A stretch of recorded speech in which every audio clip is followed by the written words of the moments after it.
할렐루야. 오늘 은혜 받은 하나님의 말씀은 이사야서 32장 8절 말씀입니다. 받들어 봉독하겠습니다. 존귀한 자는 존귀한 일을 계획하나니 그는 항상 존귀한 일에 서리라. 아멘.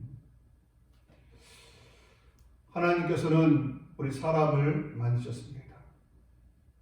하나님께서는 흙을 가지고 우리 사람을 만드시고 생기를 그 코에 불어넣어 살아있는 생명이 되게 하셨습니다.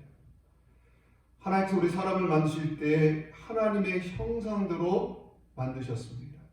하나님의 형상대로 아름답게 만드셨고 보시기에 심히 좋았더라고 말씀하셨습니다.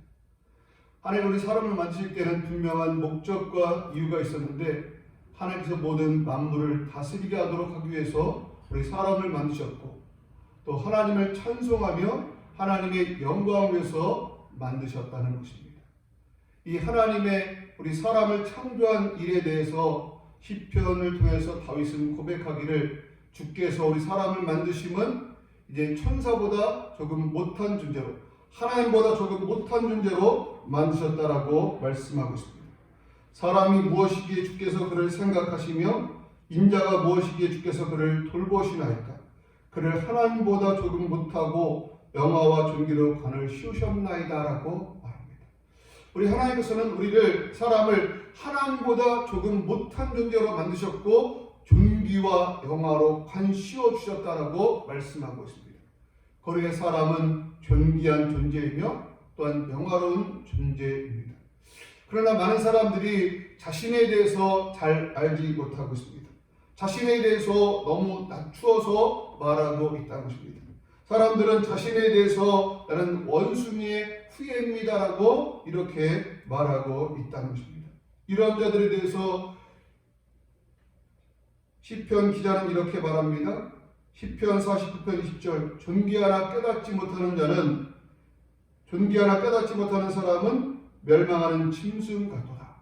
존귀하나 깨닫지 못하는 사람은 멸망하는 짐승과 같다라고 말씀하고 있습니다. 자신이 하나님의 형상대로 만들어졌고 존귀와 영화로 관 씌워진 존재인 것을 알지 못하는 사람은 멸망하는 짐승과 같다라고 말씀하고 있습니다. 그리고 그들의 삶을 가만히 보면 멸망하는 짐승과 같은 삶을 산다는 것입니다. 짐승의 삶은 어떤 삶입니까? 짐승의 삶은 본질에 충실한 삶을 산다는 것입니다. 그들은 먹고 자고 싸고 하는 것들 그 본질적인 것에 충실하고 그렇게 살아간다는 것입니다. 그리고 이웃에 대해서 전혀 신경 쓰지 아니하고 약한 존재를 잡아먹으면서 약육 방식의 삶을 살고 있다는 것입니다. 자신이 존귀한 존재임을 알지 못하는 사람들은 이와 같은 삶을 살게 됩니다. 그러나 자신이 존귀한 존재임을 아는 사람은 어떤 삶을 살아야 할까요? 오늘 본문 이사야서 32장 8절은 이렇게 말씀합니다. 존귀한 자는 존귀한 일을 계획하나니 그는 항상 존귀한 일에 서리라. 아멘. 존귀한 자는 존귀한 일을 계획하고 존귀한 일에 산다라고 말씀하고 있습니다. 우리 존귀한 자는 먼저는 자신의 정체성을 올바로 가지고 살아야 한다는 것입니다. 존귀한 자는 자신이 존귀한 존재임을 늘 인식하면서 살아야 한다는 것입니다. 여러분들은 어떤 사람입니까? 과학자들이 말하는 것으로 여러분을 판단하지 마시고 또 진화론자들이 말하는 것으로 여러분들을 판단하지 마시고 하나님이 여러분들을 어떻게 보시는가로 여러분들을 판단할 수 있게 되기를 바랍니다. 하나님은 여러분들을 어떻게 보시고 어떻게 판단하실까요? 이사야서 43장 4절에 보면 이렇게 말씀합니다. 내가 내 눈에 보배롭고 존귀하며 내가 너를 사랑하였은즉. 아멘. 우리 하나님께서는 이스라엘 백성들에 대해서 말씀하시기를 내가 내 눈에 보배롭고 존귀하며 내가 너를 사랑한다라고 말씀하고 있다는 것입니다. 하나님은 우리 사람을 보실 때에 보배롭게 보시고 계시고 존귀하게 여기시며 또 사랑한다라고 말씀하고 있습니다. 이 이사야서 43장 말씀은 제 가운데 있는 이스라엘 백성들에게 하시는 말씀입니다. 하나님의 뜻대로 행하지 않는 이스라엘 백성들에게 하시는 말씀입니다. 하나님은 이들을 향해서 말씀합니다. 내가 내 눈에 보배롭고 존귀하며 내가 너를 사랑한다라고 말씀하고 있습니다. 어떻게 이렇게 말씀할 수 있을까요? 하나님은 하나님의 택한 백성들이 죄를 범하고 하나님의 뜻대로 살지 않는 그 순간에도 하나님은 그들을 사랑하신다는 것입니다. 호세아서 3장 1절에 보면 여호와께서 내게 이르시되 이스라엘 자손이 다른 신을 섬기고 건포도 과자를 즐길지라도 여호와가 그들을 사랑하나니라고 호세아에게 말하고 있는 것을 봅니다. 이스라엘 백성들이 하나님이 아닌 다른 신을 섬기고 건포도 과자를 즐길지라도 하나님은 그들을 사랑한다라고 말씀하고 있습니다. 그들이 범죄하고 있음에도 불구하고 그들을 사랑한다라고 말씀하고 있습니다. 또 구약 말라기서를 보면 죄악으로 가득한 그들을 향해서 말합니다. 여호와께서 이르시되 내가 너희를 사랑하였노라 라고 합니다. 하나님은 그들이 죄 가운데 있을 때에도 하나님은 사랑하십니다. 어떻게 그런 일이 가능할 수 있을까요? 우리 예수님의 비유 가운데 보면 탕자 비유가 있는데 이 탕자는 아버지에게 유산을 요구해서 허랑방탕하여 그 재산을 다 날려버리게 됩니다. 이때 형의 시선으로 보면 이 동생은 아주 나쁜 사람입니다. 그러나 아버지의 시선으로 이 탕자는 어떤 존재입니까? 아버지의 시선으로 탕자는 집에 있을 때도 사랑스럽고 보배롭고 존귀한 존재이며 밖에 있을 때에도 보배롭고 존귀하며 사랑스러운 존재이며 또한 그가 회개하며 돌아왔을 그때에도 보배롭고 존귀하며 사랑스러운 존재라는 것입니다. 우리 하나님에게 있어서 우리는 언제든지 보배롭고 존귀하며 사랑스러운 존재라는 것입니다.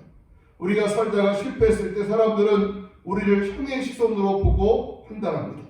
나쁜 사람, 못된 사람, 패배자, 실패자, 가망 없는 사람 이렇게 우리를 판단합니다. 그러나 이때도 하나님은 우리를 보시며 말씀합니다. 내가 내 눈에 보배롭고 존귀하며 내가 너를 사랑한다라고 말씀하고 있다는 것입니다. 하나님 우리가 어떤 순간 어떤 처지에 있든지 간에 우리를 보배롭고 존귀하게 여기며 사랑하신다는 것입니다. 우리 고유의 명절을 맞이하면서 사람들이 이렇게 부모님을 찾아뵙습니다. 그 이유가 어디에 있습니까? 이제 부모님에게 감사하고 또 축복하고 축복을 받기 위해서 그렇게 하기도 하지만 오늘 말씀과 함께해서 그 의미를 새롭게 생각해 보면 그것은 바로 자신의 정체성을 회복하기 위해서 부모님을 찾아뵙는다는 것입니다. 우리는 세상에서 별별 대접을 받고 별별 취급을 다 받으면서 살아가게 됩니다. 그러다가 집에 돌아가면 어떻습니까? 부모님은 우리를 최상으로 대우하고 우리를 최상으로 대접합니다. 이때 우리는 깨닫게 되는 것입니다. 아, 나도 소중한 존재이구나. 아, 나도 부모님에게 있어서는 존귀한 존재이구나. 보배로운 존재이구나. 나도 사랑받는 존재이구나 라는 것을 깨닫게 된다는 것입니다. 잠언서는 이렇게 말씀합니다. 나도 내 아버지에게 아들이었으며 내 어머니 보시기에 유약한 외아들이었노라. 아멘. 근데 이 말씀만 보면 의미가 그렇게 크게 와닿지 않는데요. 이것을 번역한 새로운 표준 세번역을 보면 이렇게 말합니다. 나도 내 아버지에게는 아들이었고 내 어머니 앞에서도 하나뿐인 귀여운 자식이었다고 말합니다. 귀여운 자식이었다고 말하고 킹 제임스 버전 흥정역에서는 나도 내 아버지의 아들이었으며 내 어머니의 눈앞에서 연약하고 유일하게 사랑받는 자였노라라고 합니다. 우리 자신이요 부모님에게 있어서만큼은 어머니에게 있어서만큼은 귀여운 자식이며 또 유일하게 사랑받는 자녀다라고 말씀하고 있습니다. 우리는 부모님에게 갈 때마다 부모님을 찾아갈 때마다 아 내가 이렇게 부모님에게 있어서는 보배롭고 존귀하며 사랑받는 존재구나라는 것을 이제 확인하게 된다는 것입니다. 마찬가지로 우리가 주님 앞에 나와서 예배할 때마다 우리는 다시 한번 우리 자신의 정체성을 회복할 수 있게 되기를 바랍니다. 세상에서는 우리에 대해서 어떻게 평가하든지 간에 하나님은 우리를 보실 때마다 보배롭고 존귀하게 여기시며 사랑하고 있음을 기억하면서 우리 그 사랑에 감사할 수 있는 우리가 될 수 있기를 바라고 또 하나님의 사랑받는 자로서 힘을 얻어서 세상 가운데서 승리할 수 있는 우리가 될 수 있기를 주님의 이름으로 축복합니다. 우리 존귀한 자는 또한 타인을 대할 때도 존귀하게 대하게 된다는 것입니다. 자신이 존귀한 존재임을 알지 못하는 사람은 다른 사람을 존귀하게 대할 수 없습니다. 그러나 자신이 존귀한 존재임을 알고 있는 사람은 타인을 대할 때도 존귀하게 대할 수 있다는 것입니다. 여러분들은 여러분 옆에 있는 사람들을 볼 때 어떤 시각을 가지고 그들을 보고 있습니까? 여러분은 여러분들이 만나는 사람들을 대할 때에 어떤 시각으로 그들을 대하고 있습니까? 저는 이제 성경 말씀으로 이제 사람들을 대하고 있는데 바울은 로마서 14장 15절에서 이렇게 말씀합니다. 우리 형제들에 대해서 말하기를 그리스도께서 대신하여 죽으신 형제를 내 음식으로 망하게 하지 말라. 아멘.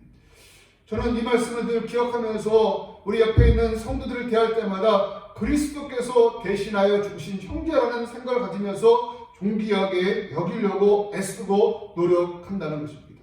바로 우리 옆에 있는 사람은 그리스도께서 대신하여 죽으신 형제임을 기억하면서 그들을 대할 수 있게 되기를 바랍니다. 또 저는 이제 다윗의 마음으로 이제 성도를 대하기 원하는데 다윗은 시편 16편 3절에서 이렇게 말합니다.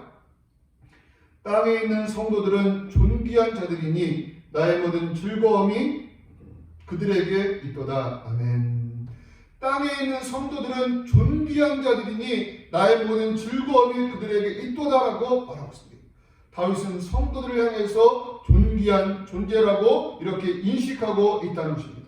그러면 땅에 있는 성도가 존귀한 존재인 이유가 무엇입니까? 그것은 바로 하나님의 형상대로 만들어진 존재이며 하나님께서 피로 값주고 사신 존재이며 하나님의 아들된 존재이며 하나님의 사랑받는 존재이기에 우리는 그들을 귀하게 여기시는 우리가 될 수 있기를 바랍니다. 우리가 이웃을 사랑할 수 있는 이유가 무엇입니까? 그것은 바로 이웃이 이제 우리에게 무엇인가를 잘해서가 아니라 그들이 바로 하나님의 형상대로 지음받은 존재이며 하나님께서 피로 값주가 선 존재이며 하나님의 아들이며 하나님의 사랑받는 존재임을 기억하면서 그들을 사랑으로 대할 수 있는 존귀하게 대할 수 있는 우리가 되어야 할 줄을 믿습니다. 또한 존귀한 자는 오늘 본문 말씀을 보면 존귀한 일을 계획하고 존귀한 일에 서야 한다라고 말씀합니다.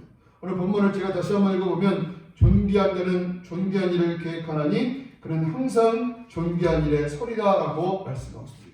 존귀한 사람은 존귀한 일을 계획하고 존귀한 일에 선다라고 말씀하고 있습니다.